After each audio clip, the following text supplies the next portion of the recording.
when you first start reading rhythms, it can be sort of daunting and confusing, but essentially it's almost as simple as playing with Lego. A couple of the fundamental things that you need to know are that this here, the lines and spaces that we write the music on, is called a stave or a staff. Basically, they're just the lines and spaces that you write music notation on. A lot of the time in music, things have two names, an English and an American name. For drums, we tend to use American naming. Most of the music that we deal with initially has 4 beats in it. And we say it has 4 beats to the bar. So when you're listening to music and you can feel the beat and you've got 1, 2, 3, 4, they're the 4 beats.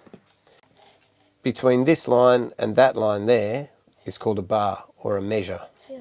So what we have to do to write music is to fill these spaces up.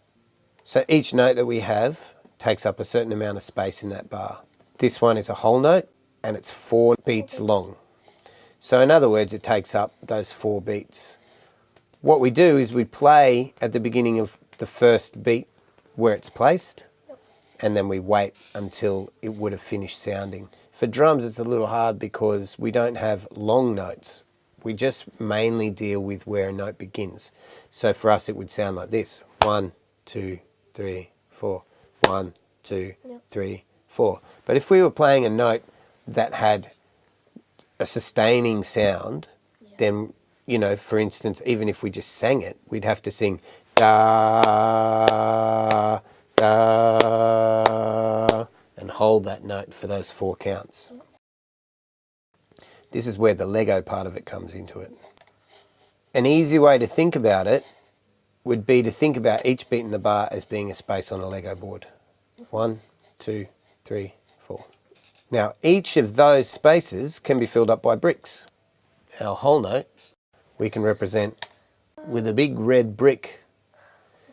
And when we put that into place, it takes up the entire bar. What we can't do in this particular game of Lego is to work vertically. We can't stack things. They have to be side by side. So there's no room for any other notes, and we can't leave a gap anywhere. Everything has to be accounted for. So if, for instance, we had a note that finished here, or a Lego brick that finished here, then the next one has to start right next to it. They have to butt up against each other. So our whole note is 4 beats long. We just play at the beginning of the coloured brick, and we have to wait. So again, that would just be 1, 2, 3, 4. 1, 2, 3, 4.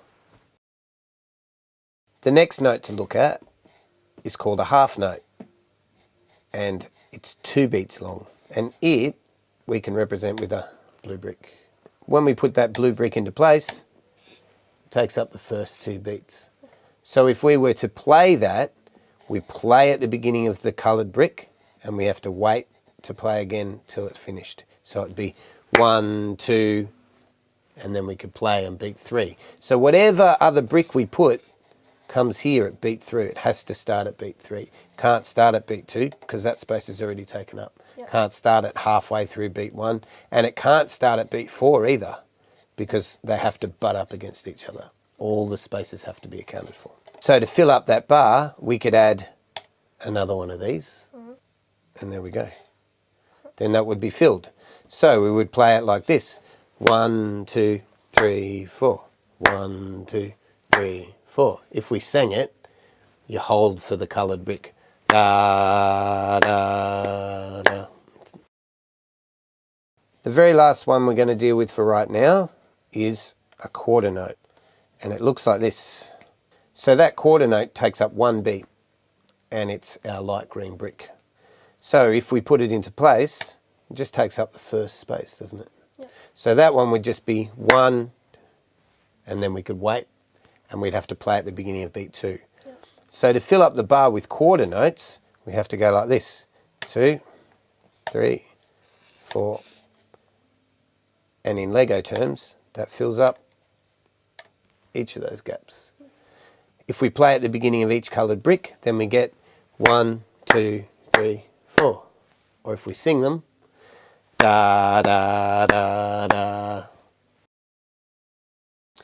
Then, when you're making up combinations of notes, it's sort of easy to see what happens. So for instance, if we were to mix up a couple of quarter notes, this one and this one, let's say, plonk, plonk, and a half note, where they should be, 1, 2, and then the half note goes there. So you get 1, 2, 3, 4, 1, 2, 3, 4. And just like Lego, you can do any combination of that. You could have one of these at the beginning and the end, then we could fill up this space with a half note, and that rhythm would sound like this, 1, 4.